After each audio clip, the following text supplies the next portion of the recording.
Have you ever had that moment where you realized something you believed for years just wasn't true? Maybe it was finding out the truth about a childhood story, or realizing a piece of advice you swore by actually led you in the wrong direction. That feeling is a little unsettling, right?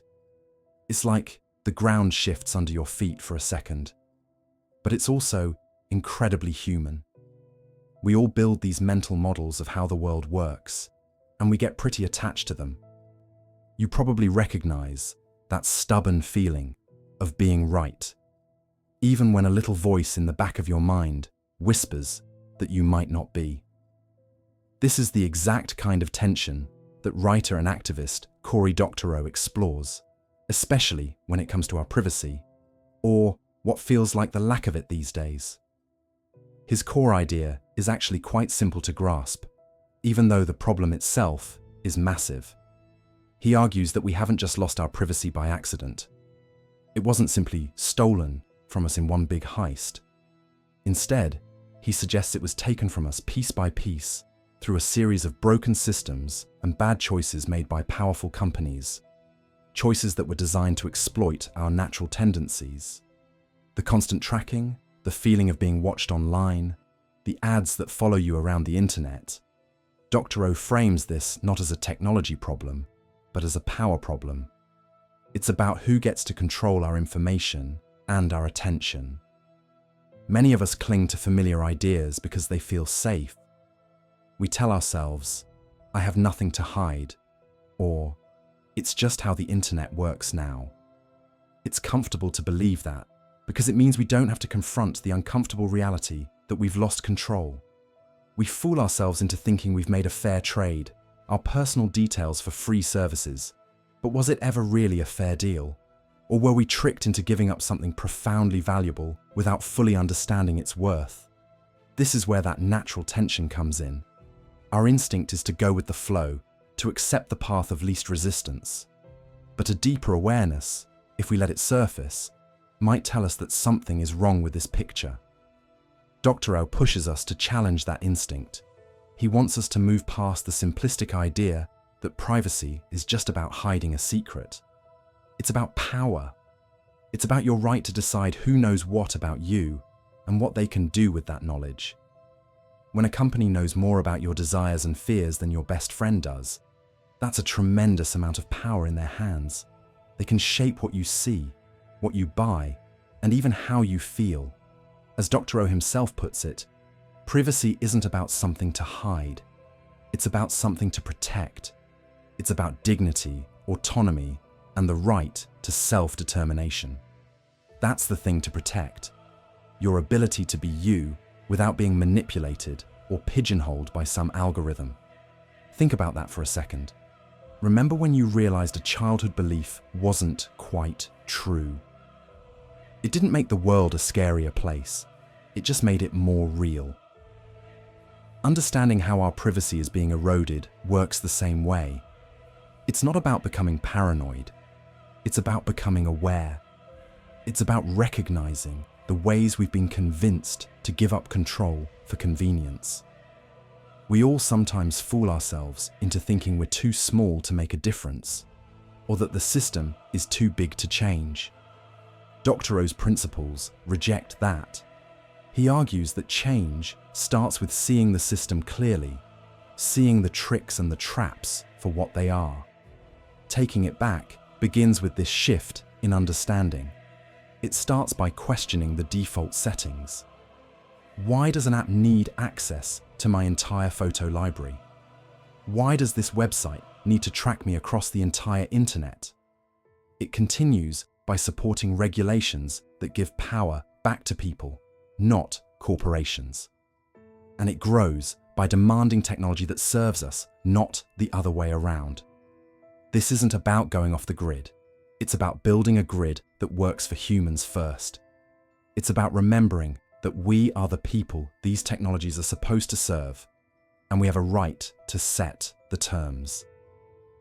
This cracks open a whole new way of seeing the world around us, a realization that the digital landscape we navigate every day is not a neutral space, but one that is constantly watching, learning, and shaping our reality. We start this journey in a place of simple understanding, where we see our phones and apps as convenient tools. We click agree on terms of service without a second thought. We share photos and locations freely, and we enjoy the uncanny accuracy of recommendations. It feels like magic, a seamless integration of technology into our lives that makes things easier. In this first phase, the trade-off seems simple and worthwhile. We get a useful service, and in return, the company gets some anonymous data. The water is warm and comfortable, and we are happily swimming along without a care. But then comes the confusing middle, the phase where the water starts to feel different. This is when things get complicated and the simple bargain begins to show its cracks. You might be someone who resists change at first, preferring the comfort of the familiar, and that is a perfectly natural reaction. Most of us feel uneasy during transitions, especially when we start to feel a loss of control. This is the phase Cory Doctorow so aptly describes not as a single villainous act, but as a slow, insidious death by 1,000 cuts. It is not one big data breach that destroys privacy, but the constant, tiny, everyday erosions. You may catch yourself pausing before reacting lately, feeling a slight hesitation before posting a picture, or a vague sense of unease when an ad seems to know a little too much about a private conversation you just had. We start noticing these small things, the way a movie recommendation aligns with a topic we only discussed out loud, or how a political ad seems to mirror a concern we only ever shared with a close friend. The world becomes a hall of mirrors, and it is difficult to tell what is real and what is a reflection crafted just for you. This middle phase is tough because it is marked by a conflict between two types of responses. On one side, we have the knee-jerk reactions that Doctorow contrasts with thoughtful, durable solutions. The knee-jerk reaction is to either throw up our hands in despair, deciding that privacy is simply dead and there is nothing to be done, or to retreat entirely, vowing to delete all our accounts and live off the grid. These are understandable impulses, born of frustration and a feeling of powerlessness. But they are not strategies. They are the digital equivalent of running away. The other path, the thoughtful response, is harder. It requires us to sit with the discomfort and understand that the problem is not the technology itself, but the power imbalances and business models that drive it. It asks us to move from being passive users to becoming active citizens of the digital world, demanding better standards and making conscious choices, even when they are inconvenient. And gradually, this thoughtful engagement leads us to a new clarity, a place of empowered simplicity on the other side of the complexity. The confusion of the middle phase begins to clear, not because the problems have gone away, but because we have developed a new lens through which to see them.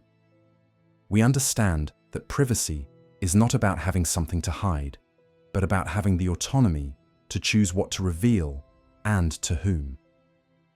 It is the foundation of trust and human dignity. This new clarity is not about achieving perfect anonymity, which is likely impossible, but about cultivating genuine agency. We learn to curate our digital lives with intention, using tools and adopting practices that minimize exposure without requiring us to abandon the connected world. We start to see our data not as a worthless commodity we give away, but as a valuable part of our identity that we choose to share selectively. We become more discerning, more questioning, and ultimately, more human in our interactions with technology. The journey ends not with a destination of complete safety, but with a sustainable practice of conscious engagement, where we finally take back a measure of control. Through this discomfort, we begin to see the faint outline of a new path. It's not paved with certainty or marked by clear signposts, but it feels more authentic, more truly our own. This is the part of the journey where the initial resistance starts to soften, not because the work is over, but because we've built a new kind of strength. We've sat with the unease, listened to its whispers, and in doing so, we've stopped fighting ourselves. We start to understand that the friction wasn't a sign of failure, but a signal of growth, the necessary grit that creates the pearl. It's the feeling of muscles that have been sore from a new workout beginning to heal, now stronger and more capable than they were before the strain. This shift is subtle at first. You might not even notice it happening until you're in the middle of a situation that would have previously sent you into a spiral of anxiety or self-doubt, and you find yourself responding differently. The old script isn't playing. Instead of immediately seeking external validation or retreating into a familiar self-protective story, you pause. You check in with yourself. What do I actually feel here? What is true for me, separate from what anyone else expects or believes? This moment of pause is a tiny revolution. It's the space where your authentic self gets to speak up, often with a quiet but firm voice you are learning to trust. You'll likely find daily decisions coming easier, not because the decisions themselves are less complex, but because the internal noise that used to cloud them has begun to quiet down. Choosing what to have for dinner, what project to tackle first, or how to spend a free hour becomes less of a mental debate and more of a natural flow. This isn't about magically becoming decisive. It's about the filter through which you make choices changing. You're less concerned with choosing the right thing, as defined by some invisible external standard, and more attuned to choosing the thing that feels right for you in that moment. The weight of imagined judgment lifts, and with it goes a tremendous amount of unnecessary fatigue. Many notice old frustrations don't bother them as much. The driver who cuts you off, the long line at the grocery store, the minor technological glitch, these daily irritants begin to lose their power to derail your mood. It's not that you've become a saint of patience. It's that your emotional center of gravity has stabilized. These events are no longer perceived as personal affronts or evidence that the universe is against you. They are just events, neutral in themselves, and you have a newfound capacity to let them flow past without hooking into your sense of self. This creates a remarkable sense of peace, a background hum of calm that makes life feel more manageable and far less abrasive. This process is deeply personal, yet it connects us to something universal. As we shed the layers of expectation and performance, we start to recognize that same struggle in others. We see the subtle ways people contort themselves to fit in, to be liked, to avoid criticism, and our judgment softens into compassion. We understand because we've been there. We are, in some ways, still there, continuing to practice this new way of being. This recognition is the beginning of a profound shift in how we relate to the world. It moves us from a stance of isolation and comparison to one of shared humanity and connection. Together, we discover that the goal was never to arrive at a perfect, finished state of enlightenment. The goal was to engage in the process itself, to become active participants in our own lives, rather than passive passengers following a pre-drawn map. The understanding we reach isn't a destination, but a lens. It changes how we see everything: our past, our present, our future, and our relationships.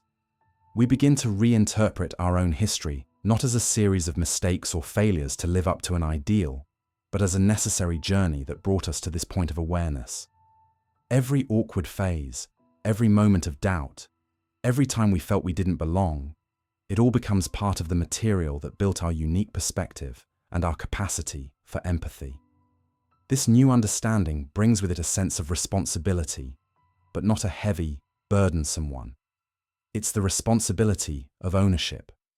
If we are the authors of our own stories, then we have the power to edit, to change direction, to write new chapters.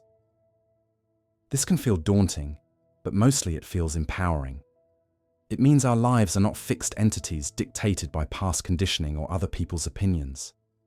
They are malleable, responsive to our choices, and our evolving consciousness. We start to make choices not out of fear, but out of a genuine desire to create a life that feels meaningful and true on our own terms. The freedom that emerges from this entire journey is difficult to put into words, but it is felt in the very core of our being. It's a lightness, an expansiveness, a feeling of finally coming home to oneself. It is the profound and simple relief that Cory Doctorow so perfectly captured when he observed that true freedom feels like finally taking off a pair of shoes that never quite fit. You never realized how much they were pinching, how they altered your gait and caused a constant low-grade annoyance until you slip them off and feel the solid ground beneath your feet. You can walk naturally again. You can breathe. You can move through the world without that persistent, grating discomfort. And the sheer relief of it is its own form of joy. It's not a loud, triumphant joy, but a quiet, steady, and deeply sustaining one that comes from no longer being at war with yourself. It is the feeling of being, finally and completely, you.